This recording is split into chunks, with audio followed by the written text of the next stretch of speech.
BC Hydro is a very active buyer of construction services.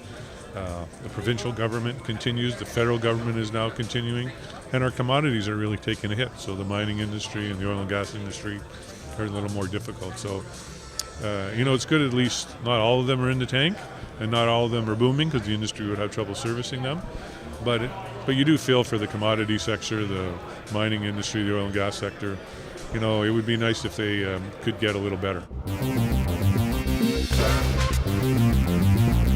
The residential market, as our speaker said, is a crazy market. It's really hard to understand, and the prices are, the price increases are incredible. So, greater minds than mine can figure it out. I think the developers are a little nervous about how quickly it's gone up, and is it sustainable? And so I think there's a bit concern around the development community, and commercial development seems to be going along as well. I think one of the things that is missing from this thing is there's no sign from outside the Lower Mainland. Most of this is Lower Mainland focused, and outside the Lower Mainland I don't think business is doing very well. Construction activity and investment is not the same as it is in Lower Mainland, and I think this masks that a bit because they talk about the Lower Mainland.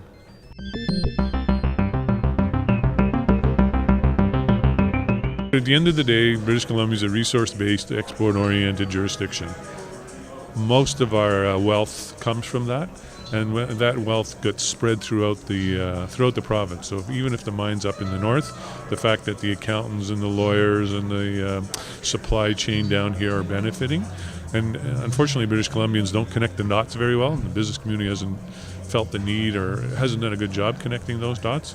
Our campaign is really giving some leadership to the silent majority in British Columbia that understands that we need responsible resource development for our province to prosper and for their families and kids to prosper.